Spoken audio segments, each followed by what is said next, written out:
अस्सलाम वालेकुम my beautiful family members, क्या हाल चाल है आप लोग की। उम्मीद करते हैं आप लोग बिल्कुल ठीक होंगे। जी तो चलिए स्टार्ट करते हैं हम आज का अपना व्लॉग। तो व्लॉग में हम लोग बना क्या रहे हैं ये आपने साथ साथ फॉलो करना है। हम बना रहे हैं जी आज देगी आलू चिकन। तो देखिए कैसे बनता है। साथ साथ मैं करूँगी सबसे पहले आपसे एक रिक्वेस्ट, मेरे चैनल को कर लें जी आप फॉलो, सब्सक्राइब करें, लाइक करें और कमेंट मस्ट करें। अच्छा, आप लोगों से मैंने आज करनी है बहुत ही इम्पॉर्टेंट बात, और वो बात ये है कि कोई शख्स आपकी ज़िंदगी के अंदर इतनी नेगेटिविटी फैला दे और उसके बाद वो ये चाहे कि जी आप ही जाकर उस नेगेटिविटी को ख़त्म करें या आप ही जो है वो सरेंडर करें, तो क्या आपकी इसमें क्या राय है? क्या आपको सरेंडर करना चाहिए? क्या आपको जो है वो लेट गो कर देना चाहिए? अच्छा, दूसरी इम्पॉर्टेंट चीज़ कि क्या हमें अपनी लाइफ के अंदर किसी को इतना हक देना चाहिए कि कोई कभी भी उठकर आ जाए और आपको जो है किसी भी किस्म की बात सुना दे? ऐसा नहीं होना चाहिए। उसकी वजह ये है कि हर किसी की अपनी सेल्फ़ रिस्पेक्ट होती है, हर किसी का एक अपना अंदाज़ होता है। मैंने बहुत सारी कहानियाँ देखी हैं, बहुत सारे घर के वाक़यात देखे हैं जिसके अंदर ना नंदें जो हैं वो बहुओं को बसने देती हैं, भाभियों को बसने देती हैं।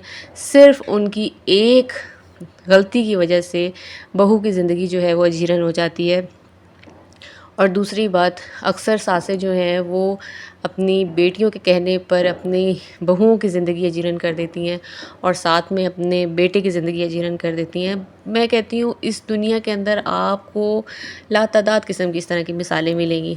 तो अगर आप पढ़ी लिखी हैं और आजकल की काफ़ी ख़वातीन जो हैं वो इस चीज़ का शऊर भी रखती हैं, तो खुदारा ऐसा ना किया करें। जो दिमाग का सुकून होता है ना वो बहुत ज़्यादा ज़रूरी होता है। और आपको पता है मर्द इस तरह की चीज़ों को फ़ोकस नहीं करते, वो इन चीज़ों पर नहीं लड़ते। ये वही औरतें करती हैं जिनके अंदर कॉम्प्लेक्सिटी हो या कॉम्प्लेक्स इनर इन्फीरियॉरिटी कॉम्प्लेक्स हो या फिर सुपीरियॉरिटी कॉम्प्लेक्स हो, तो वो ये काम करती हैं। इम्पॉर्टेंट चीज़ यहाँ पे ज़िंदगी गुजारने की वो ये है कि आप ख़ुद भी खुश रहें और अगले को भी खुश रहने दें। मेरी एक बहुत प्यारी फ्रेंड, मैं उसका नाम यहाँ पर नहीं लूँगी, बट मुझे बड़ा अफ़सोस होता है कि उसकी ज़िंदगी को भी अजीरन करने वाली उसकी अपनी एक नंद है। तो मुझे सिर्फ़ एक सवाल का जवाब चाहिए कि क्या ज़रूरी है कि हम किसी के घर में ताक झांक करें या किसी के घर की ज़िंदगी को अजीरन बनाएं तभी आपको सुकून मिलेगा? क्या आपको मकाफ़ात अमल से डर नहीं लगता? डरना चाहिए, क्योंकि अल्लाह ताला जो है वो उसके यहाँ माफ़ी की गुंजाइश नहीं है। अल्लाह ताला अपने हकूक़ुल्लाह तो माफ़ कर देगा लेकिन हकूक़ुल इबाद कभी माफ़ नहीं करेगा। जी तो साथ साथ आप रेसिपी को भी फॉलो करते रहिए। आज मौसम जो है वो शदीद गर्मी की लपेट में है और हब्स का मौसम हो रहा है, और साथ में दिल तो करता है कि मैं आपसे बहुत सारी बातें करूं, बट एक छोटे से व्लॉग में मैं आपसे कितनी ही बातें कर लूँगी। ये देखें, ये शाम का मंज़र है और मुझे शाम का मंज़र बेहद पसंद है। आज हमने तंदूर भी जलाया हुआ था और तंदूर पे जो है वो हमने रोटियां भी लगाई और उसके साथ हमने जो देगी आलू चिकन था वो खाया और इतना मज़ा आया, यू कांट बिलीव दैट। तो मैं सिर्फ़ आप लोगों से एक रिक्वेस्ट यही करना चाहूँगी कि आप लोग खुश रहा करें, ख़ुद भी खुश रहें, अगले को भी खुश रहने दें, खुशियाँ बाँटें। आपको पता है हर किसी की ज़िंदगी में हर कोई एक जंग लड़ रहा है।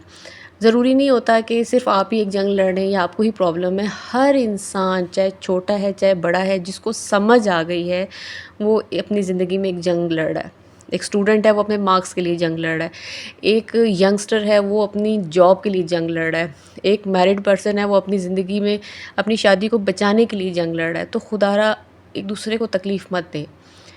तो ये देखें, ये हमारा जो है हमने अच्छे तरीके से इसको भून लिया था और इसके बाद मैंने थोड़ा सा डाल दिया है इसके अंदर पानी और अब हम इसको दे देंगे, कवर कर देंगे। उसके बाद ये आपके सामने है। इतनी प्यारी खुशबू आ रही है, इस वक्त मैं आपको टेस्ट करके नहीं बता सकती। उसकी वजह ये है कि रोटियां हमारी अभी तैयार नहीं हुई। मिलते हैं नेक्स्ट व्लॉग में। अल्लाह हाफ़िज़।